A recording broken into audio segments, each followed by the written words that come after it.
welcome back to our series one day one MCQ one concept. So without wasting our time, let's start. First question आहे 2017चा. काय question आहे बघू. Root hair develops from the region of, म्हणजे root hair कुठून develop होतात असं विचारलं आहे. नेहमी विचारला जाणारा क्वेश्चन आहे ह्या कॉन्सेप्टवरून. पहिलं region of maturation, elongation, root cap आणि मेरिस्टेमॅटिक ॲक्टिव्हिटी. तर याचा आन्सर आहे रिजन ऑफ मॅच्युरेशन. आता हे रिजन ऑफ मॅच्युरेशन जे आहे तिथून रूट हेअर्स डेव्हलप होतात. रूट हेअरचं दुसरं नाव आहे इपिब्लेमा सेल्स. ठीक आहे, तर ह्याच्यामध्ये रिजन्स दिलेले आहेत. कोणते कोणते रिजन्स आहेत बघा.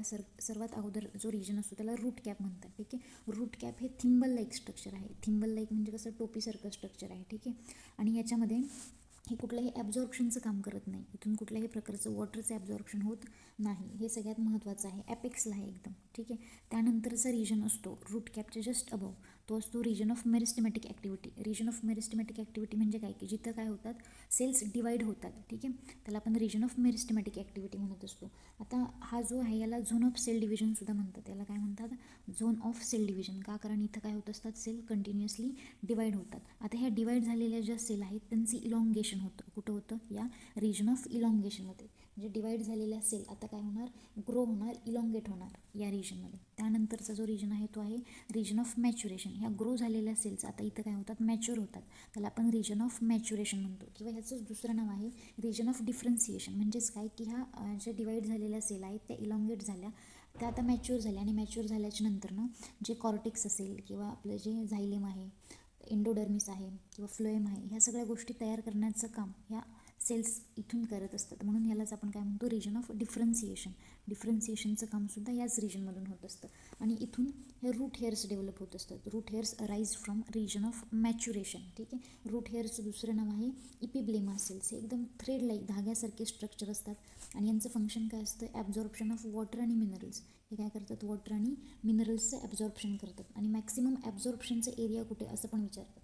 तर मॅक्सिमम ॲब्झॉर्प्शनचा एरिया हा रूट हेअर म्हणजेच रिजन ऑफ मॅच्युरेशनमध्ये जे राईज होतात, तिथून बाहेर पडतात ते रूट हेअर्स, तिथून जास्तीत जास्त ॲब्झॉर्प्शन होत असतं. ठीक आहे, अजून याला इपिडर्मल सेल्स, हे इपिडर्मल सेल्सचं जे इलॉंगेशन आहे तेच इपिब्लेमा सेल्स, त्यालाच आपण रूट हेअर्स म्हणत असतो. ठीक आहे, आता रूटचं याच्यासोबत अजून एक गोष्ट आपण बघूया, ते म्हणजे फंक्शन ऑफ रूट्स. रूटचं फंक्शन काय, सगळ्यात महत्त्वाचं एनकरेज प्रोव्हाइड करतं. एनकरेज प्रोव्हाइड करतं म्हणजे काय की एका फर्म ठिकाणी ठेवण्याचं काम करतं.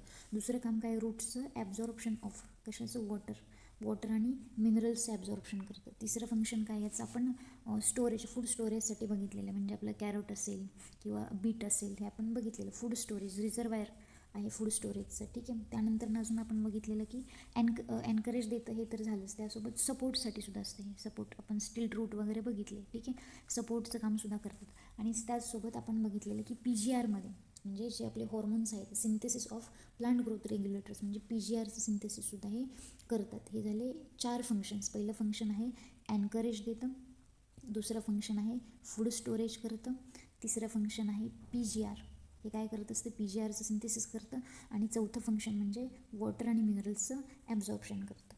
ठीक आहे, नेक्स्ट व्हिडिओमध्ये आपण नेक्स्ट कॉन्सेप्ट बघूयात. थँक्यू.